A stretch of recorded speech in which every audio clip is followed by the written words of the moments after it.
Hello, and welcome back. I am Pirate, I'm Josh. and this is Paranormality UK.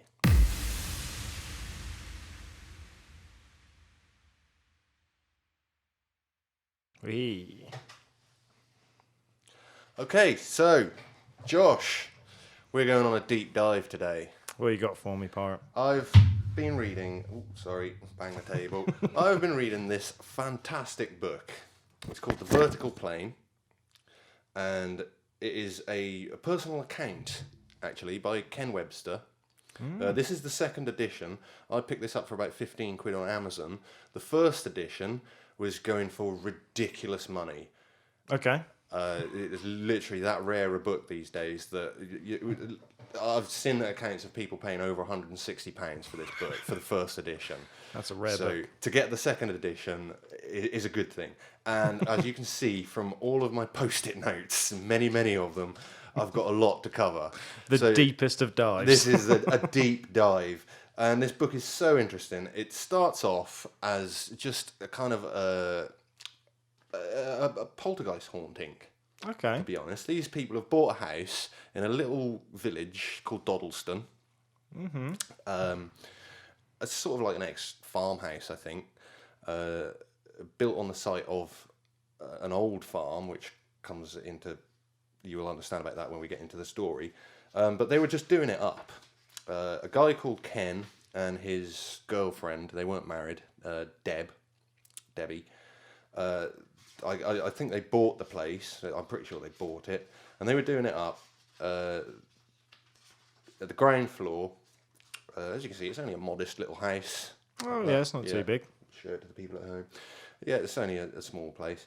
But they were still in the middle of doing up like the downstairs, the kitchen and the living room. There was only like a 2-up, 2 down. I think the ground floor had a living room, a kitchen, and a bathroom, like extension on the back. And upstairs was just a bedroom and an extra bedroom that they called the studio because they're quite musical, these people. Oh, okay. And they got like a little 4-track recorder and stuff in there and that. And they had, actually at the start of the story, a friend of theirs called Nicola Baguli. Oh. And she was an ex-teacher, but she'd come to stay with them for a few months. And what her idea was that she wanted to start doing this kind of alternative cabaret act. Right, you'll have to remind me what cabaret is again. Cabaret, it's just a performance, like, Camp Redcoats at Butlins and that sort of thing. Oh, okay, yeah. Yeah, so, family music and performances. Are they like the people that used to do the can and stuff in frilly dresses? Or am I thinking of something completely No, you're thinking of something a bit different. That's more burlesque. Burlesque, that's what I'm thinking of. Not cabaret. But yeah, Nicola had come to stay with them, and what she was doing, she was trying to write out some sketches for her alternative cabaret act. Mm-hmm. But they started getting weird things happening in the house, mostly like in the kitchen. There would be like bottles and things started stacking themselves up. Lemonade bottles and milk bottles and cups and things would just start stacking themselves up on the draining board or on a table and weird stuff like that. And one day they decided to paint the kitchen. And actually, beforehand, they noticed there was dusty footprints going from one bottom corner diagonally up the wall to another corner. Bit strange. Yeah, defying gravity there. Yeah, but they figured it could have been a prank or something from the people who owned the house previously, Yeah. So they cleaned it all up, painted over it. Next day, come downstairs, footprints are there again. Over the top of the fresh paint. Okay, and it's just Ken and Deb in the house with their friend Nicola. With Nick, yeah, and Nick had been the one, I believe, that actually painted the wall. So she was a little bit miffed about this, You thinking would that be. someone's playing a practical joke on her or something like that. And that's how it all started, really. Just random little things happening like that. Mostly the stacking objects and that sort of thing. But Ken himself was a teacher, an economics teacher, and this all happens back in start of coming up to Christmas in 1984, a long time ago. Oh, the best time, 80s. Best time, yeah. And back in those days, computers were very, very basic. Not every house had one, certainly. In fact, not every business or school had one. But the school that Ken worked at, Harden School, just over the border of Wales,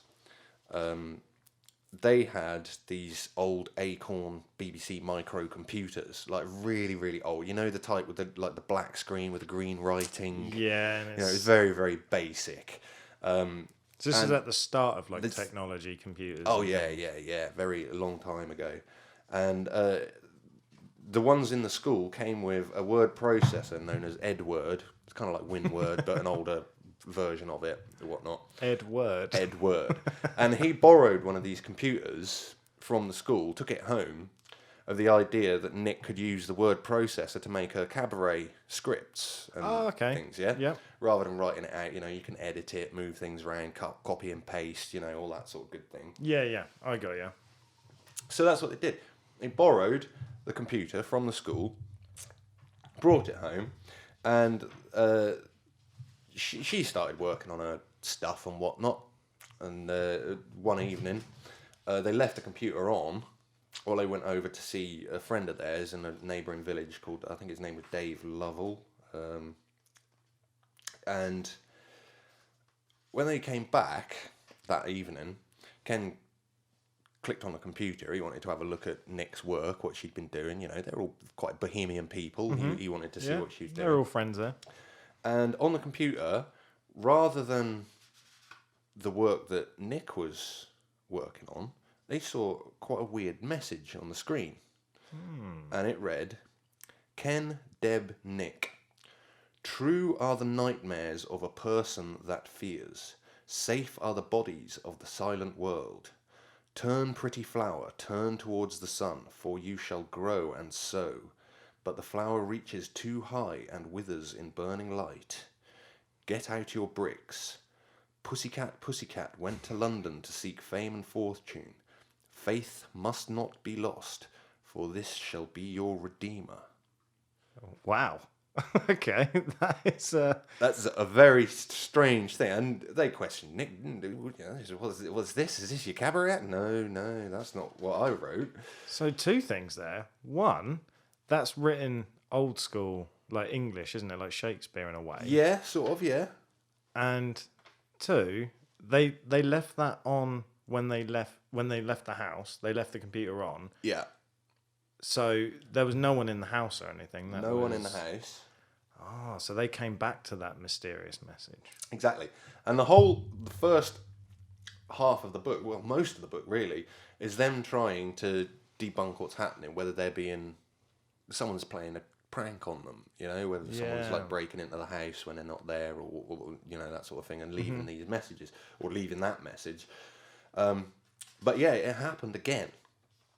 A couple of weeks later, but I don't know if it was the same computer or just a computer from school. They obviously had a few of them. And Nick carried on using it to writing out cabaret acts. In the meantime, they were still having, you can see cups and stuff stacked up there. This poltergeist activity was still happening all the time.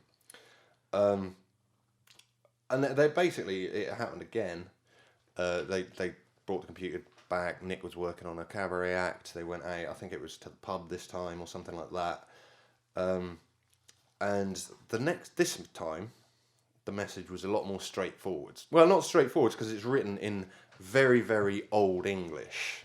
Okay. And it reads, I write on behalf of many. What strange words thou speak, although I must confess that I hath also been ill-schooled. Sometimes methinks altercations are somewhat barful, for they break many a sleeps in mine bed. Thou art goodly man, who hath fanciful woman, who dwell in mine home. I hath no want to affray, for only since mine half-witted antic has ripped atwain mine bound hath I been wreathed a night.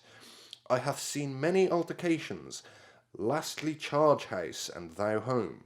'Tis a fitting place with lights which devil maketh, and costly things that only mine friend Edmund Grey can afford, or the king himself. 'Twas a great crime to have bribed mine house. L.W. I don't understand any of that. Translated, Oh, please. it means, I write on behalf of many. What strange words you speak, although I must confess that I have been badly educated myself.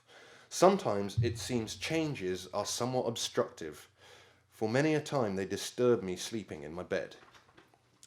You are a worthy man who has a fanciful woman, and you live in my house. I have no wish to alarm you, for it is only since the half-witted fool, or trick, not sure, ripped apart my confines, I have been tormented at night. I have seen many changes, lastly the schoolhouse and your home. 'Tis a fitting place with lights which the devil makes, and costly things which only my friend Edmund Grey can afford, or even the king himself. It was a great crime to have stolen my house. Wow. So, this is a very strange situation. They're coming back to a computer that's writing Old English by somebody who claims they have taken over their house and are also causing what seems to be poltergeist activity for whoever's writing the message. You know, he's saying, I have no wish to alarm you. It's only since the half-witted fool ripped apart the confines I have been tormented at nights. You know, so he's... Oh, so the more they're doing DIY and doing up the house, it's affecting him. Quite possibly. Quite possibly. And he signs it LW. LW. To start with. So, anyway, they start looking into it. I've lost myself now. Yeah. Anyway, a friend of theirs convinces them to write back. Oh, okay. Oh, what? So just leave text on the screen? Yeah, leave text on the screen and see if you can actually start some kind of correspondence, because it seems to them that this is being written by someone in the past. Yeah. Silly question, but is the internet invented at this time? No. There's no internet? No. Okay. This is 1984, just before Christmas. The internet wasn't invented until the 1990s. Okay, I didn't know when the internet was invented. It seems like it's been around forever. So. Well, for you, I suppose, at your age, it practically has. But wow, okay. someone like me, I can remember a time before the internet, before mobile phones and all that sort of thing. You know, this was cutting-edge technology at the time. There was no networking, no internet. There was no way that one computer could send, not easily anyway, not without some kind of, I don't know, telecommunications hub. Yeah, no MSN or anything like that. I mean, it would be a very complicated process to set that up, and I don't think they had the capabilities of doing that. Makes sense, makes sense. I'm with you now. So anyway, one of them came up with the idea to write back, and what they wrote was, in the reign of Queen Elizabeth II, dear LW, thank you for your message. We are sorry for disturbing you. What would you like us to do? Did you live in a house on this land in about 1620? Do you want to tell us more about Do you want us to tell you more about our time? Why write a poem? Who is Edward Grey? Is he related to the Egerton family? Do you have a family? Is the King James or Charles Stuart? What is the charge house? Was this village called Dodleston in your life? And how many families lived here? Thank you very much for your messages, and thank you for not making us afraid. Ken, Debbie, and John. So, it was John Cummings, their friend, that convinced them to write back. So, they did get a reply. They did. Well, they got a reply, and they didn't save it to disk. Okay. So what I'm about to read now is constructed mostly from memory and notes that they had written down. The reply was, "'Twas an honest farm of oak and stone. It is helpful that you should tell me about thy time. Dost thou hath horse? Edmund Grey, brother of John Grey, lives at Kinnerton Hall. The king, of course, is Henry VIII, who is 46. I know woot of King James. Mine charge house is a place of lure, which I think means schooling. Okay. LW, 28th of March, anno 1521. Wow. Okay. So, whether they believe it or not, they appear to have someone from the year 1521 writing messages on their computer. Or it's some massive hoax. Someone's breaking into their house and writing these messages for them to find. Because it seems that the messages never appear when they are in the room with the computer. Okay. Yeah. It's only when at this point, it's only when they've left the house. Although later on it does start happening while they're still in the house, but not in the same room. Yeah. So at that time, you're probably thinking, this is the neighbour coming round. This is... Yeah, they're thinking something like that. One of their friends knows that they got the computer home at the weekends and the evenings, and when they go out, he's popping in there and he's going, "Oh, I have to make them believe that someone from the 1500s is, you know." But you know, they got to keep researching it. And there's like a section of the book here that's missing because it's a reprint and they put a picture over the top of it. That's that second edition for you. But yeah, like so Ken, being a teacher, he took these messages into school to see, you know, get sort of a second opinion on them. And he was a guy called Peter Trinder, who was a languages teacher who specialised in Old English language, was very interested, and he took the notes and he started researching and looking into some of these words, because some of the words that he was using, particularly in the first message or so, wreathed, WRETHED. They had no idea what that meant. I don't even know what the whole sentence means. No, there you go.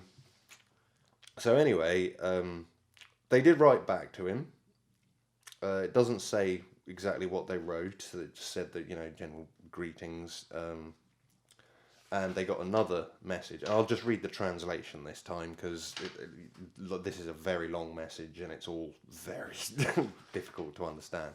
It says, "My goodly friend, I must needs say how is it that there are many things of which I have no knowledge. It seems to me that if you cannot say why you are in my house, then I can no more help you than if my wits had gone. I have no kinfolk I can tell you about. I have no kinfolk I can tell you about.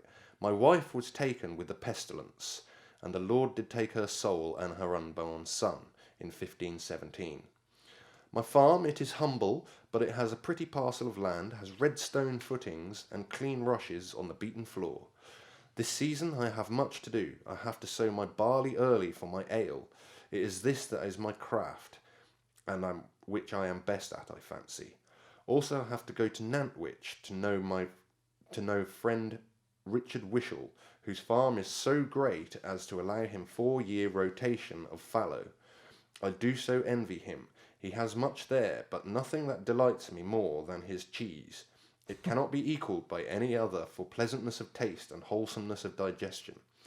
I shall also call at Nantwich Market. It is not so great as Chester Market by the cross, but it is of some interest. I shall need to go to Chester this season to get my shoes. My goodly friend Thomas Aldersay, tailor by craft, makes them sometimes. I also make shoes myself, but none of my swine are ready. It is far too costly unless I need to kill one. I'm guessing for the leather, the pigskin. Oh, nice. Do you know the country of Chester and Watergate? Do you know the country of Chester? The Watergate is a place that brings many traders. It is a shame the port does shrink, and I can remember great ships. Now they get smaller by each tide, but Chester port is still greater than that of Liverpool, which is interesting because Liverpool is massive nowadays. I'm often to the east wall of Chester, Cow Lane. It is not so tiresome there than by the cross. That is when my fowl or swine do not trip up my poor body. I hear that you are a teacher in Harden. Do you mean Harden? Do you still earn the great sum of £20 per year? I remember my Wow. unpleasant dean, Henry Mann, who is likened to a fish. If any boy shall appear naturally adverse to learning, after fair trial he shall be expelled elsewhere, lest like a drone he should devour the bee's honey. Nay, I cannot make merry on a holy day, for fear of my life. My friend was once fluting on a holy day, and did have his ears pinned to the wood block. I think when you say Dodleston, you mean Dodleston. My queen, of course, is Catherine Parr. Wow. That's a lot to digest. It is a lot to digest. Now, there are a few things in this that, so far, over these last couple of messages, don't actually add up. Okay. When he said back in his second message that his king is Henry VIII and he is 6 and 40, Yeah. but it was in 1521. Henry VIII wasn't 46 in 1521. No. And then did he say Catherine of Parr? Catherine Parr, yeah, is also slightly out on the timeline. Okay. So again, they're not sure if, it's a big hoax, because, some of these things, and also in these early messages, it has quite modern punctuation. Like back in those days, they didn't really use full stops and commas and stuff like that, but it is in here. Very interesting. You had me at cheese. So Cheese.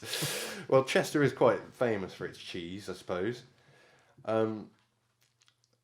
well, there's so much into that. Like the fact that he's clearly got personality. It kind of comes through his writing, doesn't it? Like the personality's coming through. He's giving lots of details. Yeah. And he's using several words that I don't even understand. Yeah, and he's signed off this one as Lucas as well, not just LW. So we have a first name now, Lucas. We've got a name. Yeah. But yeah, obviously they are honing in on some of these things that may not make it true. Also, Kinnerton Hall. He said Edmund Gray, brother of John Gray, lives at Kinnerton Hall. Mm-hmm. That didn't exist back then, or at least not the way that it does now. Maybe there was a different building that they called Kinnerton Hall. I don't know. That's not really explained properly. I've never been so confused and intrigued at the same time. This is very interesting stuff. It is, yeah. Let me just... Yeah, so, I mean, it carries on. They're just making sort of idle conversation, really, and trying to figure out what the guy's saying. Yeah, I imagine they're all just confused at this point. Yeah, Peter Trinner is very interested because some of these words he's actually looking up, and he's managing to identify them as local to the Chester area in the sort of time that was actually being used, that he's professing to be from, like the mid-1500s. Very colloquial terms that Peter's had to put a lot of research in. And there's no internet back then either. So he's actually having to go to libraries and get the Oxford English Dictionary as it was written in the 1500s to check these words against and to see if they were part of normal English or to see if they were local dialects, and stuff like that. And that's how they sort of pinpointed it. And it's Peter that really sort of is so interested in this because of its diction properties. Yeah, that's his wheelhouse. That's what he loves. That's what he loves. He's absolutely loving it. So they keep sending messages to try and get more messages back. Another message here reads, my good friend, or my goodly friend, is how he starts it. Now, this is interesting because he says friend. Okay. Now, when you look at the way we spell the word friend, Friend, yeah. Why is it pronounced friend? Why isn't it pronounced friend? Field is spelled Field, and that's field, not feld. Yeah. So maybe the word friend should be pronounced friend. We don't need any more confusion added to No, it. but that's just one of my thoughts that I found interesting. Yeah. So, my goodly friend, can you tell me for what reason you are asking so many questions which I cannot understand? I am confused. The writing machine is a wonderful thing. Somewhat unnatural, I fancy. Unknown to myself, it may be, but I have seen you make lights on the box and am cunning. Yes, I know of Bristol. My kinfolk did come from the Bridgewater and Taunton by the River Tone, until they died. To make merry, I like to be at the ale. Yes, sometimes I use the bridge at Aldford. Your merrymaking pleases me, but it is rather noisy at times. Will you tell your woman to play more of the flute thing? 'Tis a pleasant sound, I think. How do you travel to your school in Harden? I must hurry as my dogs are loose and are being troublesome to my fowl. Lucas Wainman. This is an interesting Full one. name. Yeah, we got a full name. This is an interesting one because he's now writing and where he says, "Would you tell your woman to play more of the flute thing?" What happened was on, I think it was the night before, they got together. Like I said at the start, they're all quite musical. Yeah, yeah. And they got together and basically had a little bit of a jam in the lounge. Debs can play the saxophone, so she was joining in on that. Now in 1500s, the saxophone hadn't been invented, so he's called it a flute thing, Yeah, yeah. and he's like literally hearing a saxophone for the first time. But it does let on that he can actually hear and see them, but they can't see and hear him. It's like another dimension. Yeah. Weird. I do love a good saxophone, though. That's a good choice by Deb, though. Oh, definitely, yeah. And all this time, they've still got poltergeist activity going on and all that sort of thing. That's still happening on the side. Still as well. happening, yeah. Or Footprints, stacking. yeah, the whole stacking, things being moved and that sort of thing. So they start looking into ley lines. lot. You know Okay. what ley lines are? No. No, well, it's kind of they're lines that connect natural energy points Wait, around is the it? world. You know when people have those two things looking for water, and they Water dowsing. yeah. I don't know, that might have something to do with ley lines, I don't really know. But they noticed that ley line did pass pretty much directly through the house. Ah. Don't know how much of an effect that actually has on things. So that would that effectively mean they've got more energy in their house? Yeah, Yeah. more sort of paranormal energy, I guess. Okay. But yeah, and also in that message, he noted that he uses the bridge at Aldford. Now that's something that Ken asked him, do you use the bridge at Aldford? Because that bridge in modern times is on private land and you can't cross it. Okay. So that was a bit of a trick question. And when he got the reply, a lot of people said, oh, it's got to be a hoax because there is no bridge at Aldford. Yeah, yeah. But Ken knew there is one on private land and he wanted to know if that was the one that Lucas was using. Okay, so he's kind of trying to trick him in a way. Sort of, yeah. Just trying to get more information, just to see if it is a hoax or see if it adds because up. that's what they're basically trying to do, trying to figure out, who is writing these messages. Is somebody breaking into their house? Is it someone writing them in their absence and that sort of thing?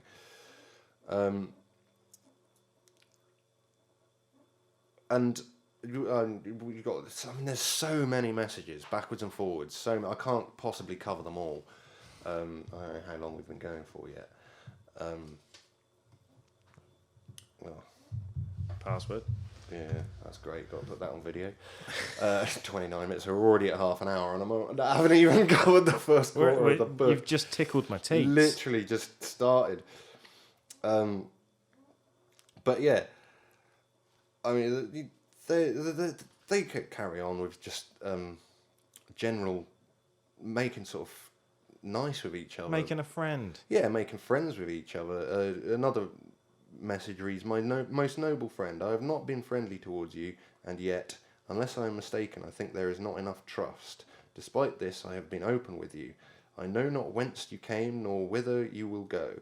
Nor do I have an answer for why you are in my house, but you are a goodly visitor, and you may stay as long as you like. Okay, all right. But what's interesting is I find that he can see them, but they. Now, I think that the activity is only happening in their kitchen Yeah, okay. because that's where the houses overlapped. When he said that it was an old house with red stone floors, they did find red flagstones in the kitchen and outside in the garden. So it makes sense that their houses weren't like directly on top of each other, but their kitchen just kind of overlapped maybe his kitchen or something like Yeah, that, yeah. you know?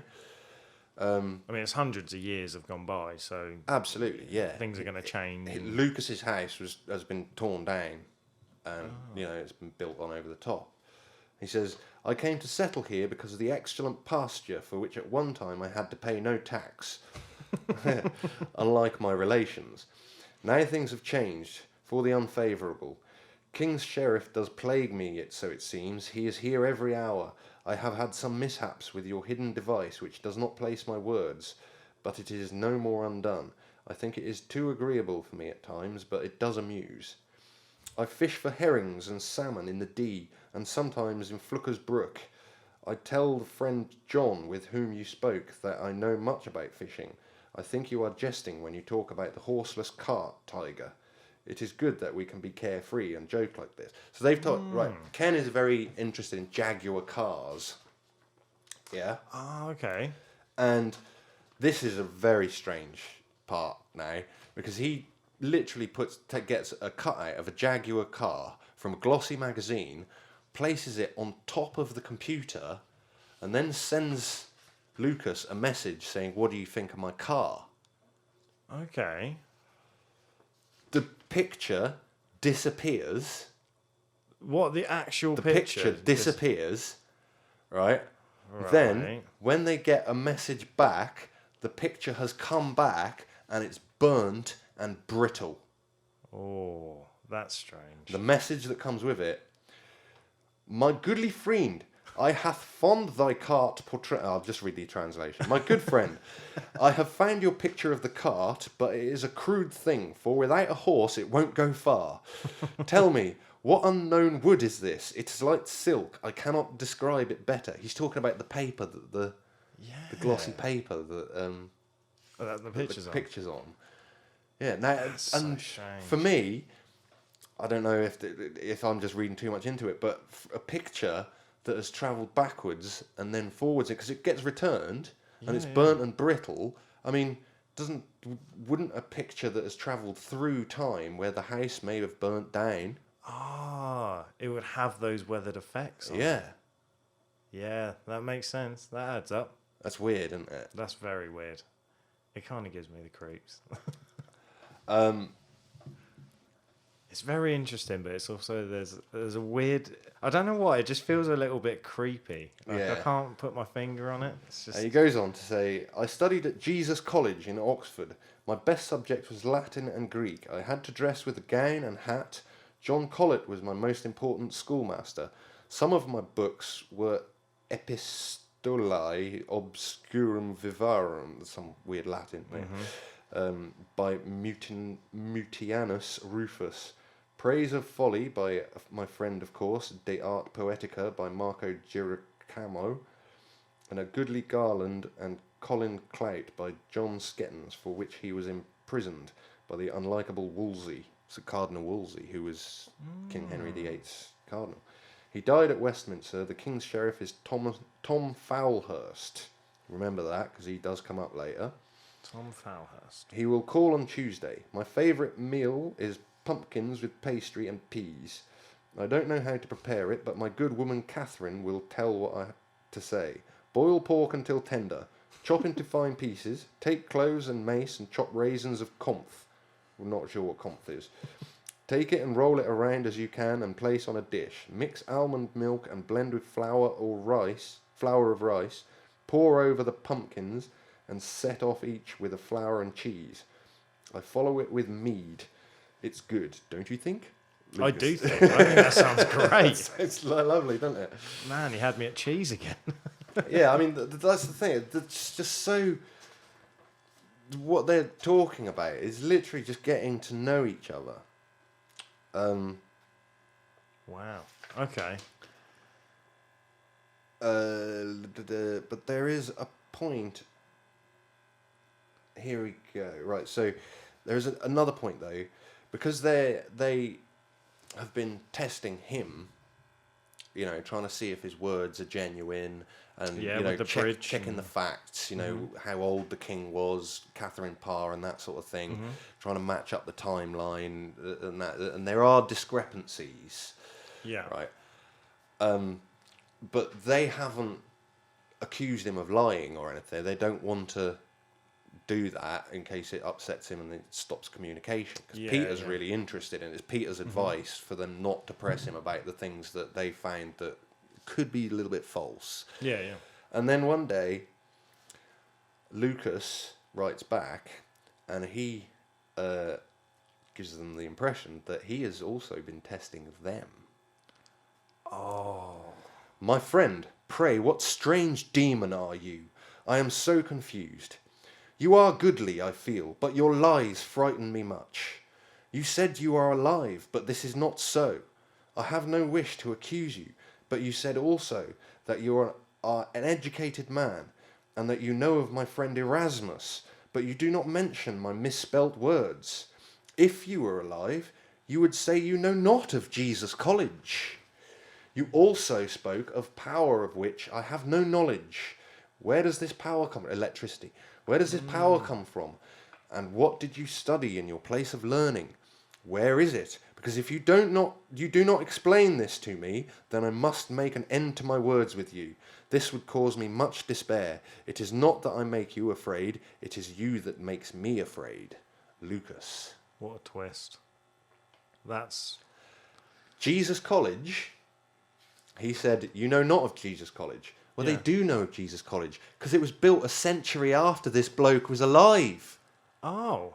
So he's told them a college that he thinks, oh, well, they won't be able to find that. They'll question me about that. But because we know of a Jesus College that was built after he died, they're just like, okay. Oh, so in his time, Jesus College wasn't around. There, no.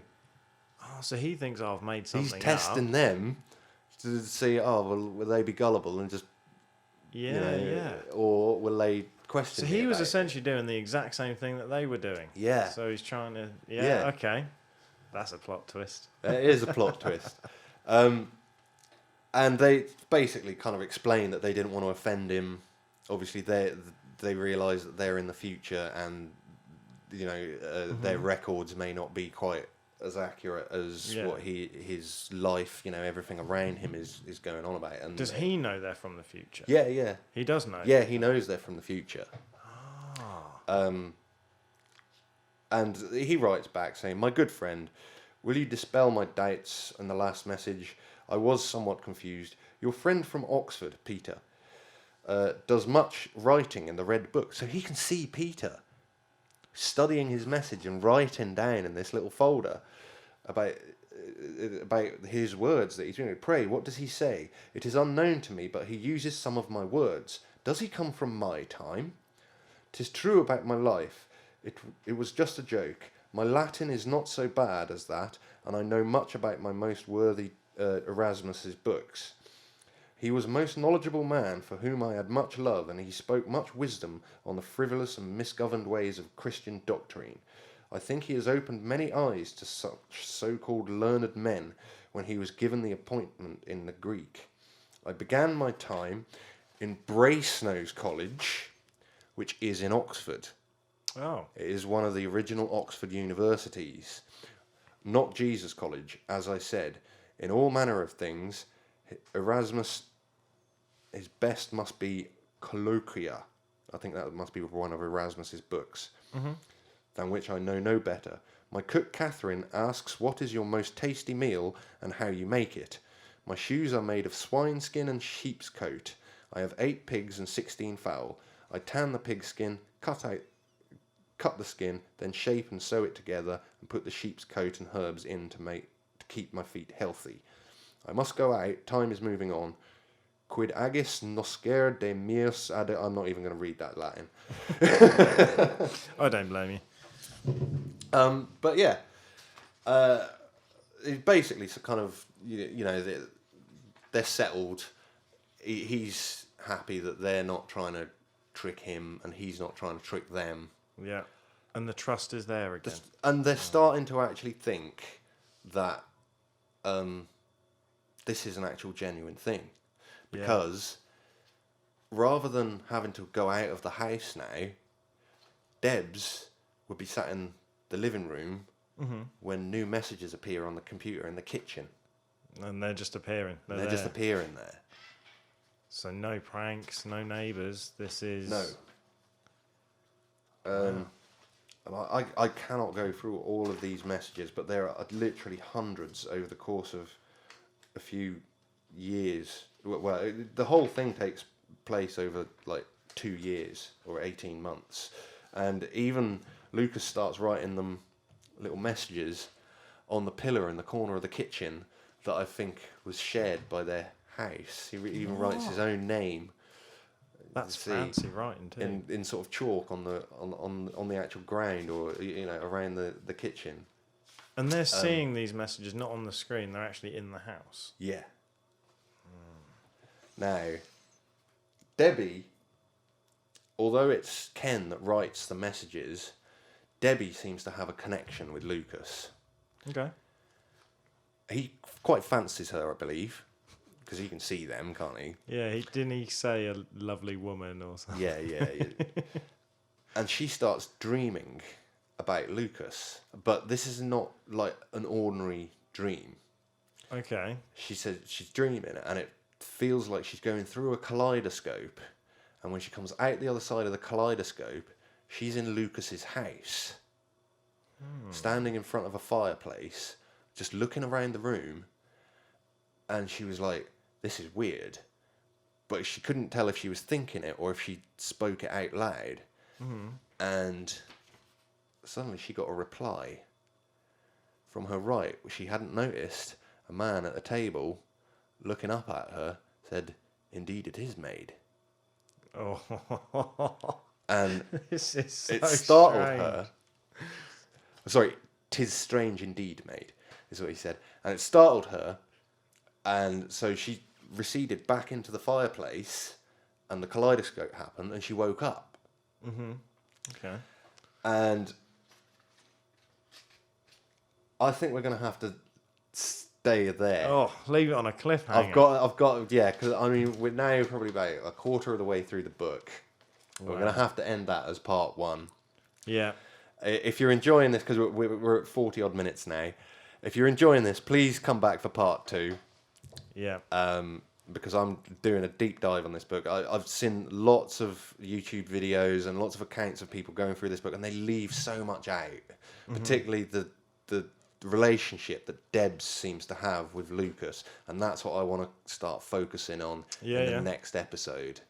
Yeah. So we're going to leave. This is good. This is what we want. We want the details. This is for the fans. This is for the subscribers. We don't want to leave out anything. No, we're trying to cover it all. But I mean, so far, for me personally, on the paranormality scale, I'm not even going to rate it at the moment until we get to the end of the book, but it just keeps going up and it's up and up. It's increasing and going up, yeah. You know? So that's a quarter of the way through. No, probably almost. This could be a 4-parter. This could be a 4-parter, yeah. Wow. Okay. But I'm fascinated. I'm going to leave it at that because, yeah, we've gone far enough. I want more. You want more. The man wants more. I hope you at home want more. We are going to leave it to that for today. So please check back next time. We're going to be going into the relationship between Debs and Lucas because this starts getting very, very strange. Oh, I can't wait. Oh, I can't wait. This is great, isn't it? So thanks, everybody. See you next time. Ta-ta. Ta-ta.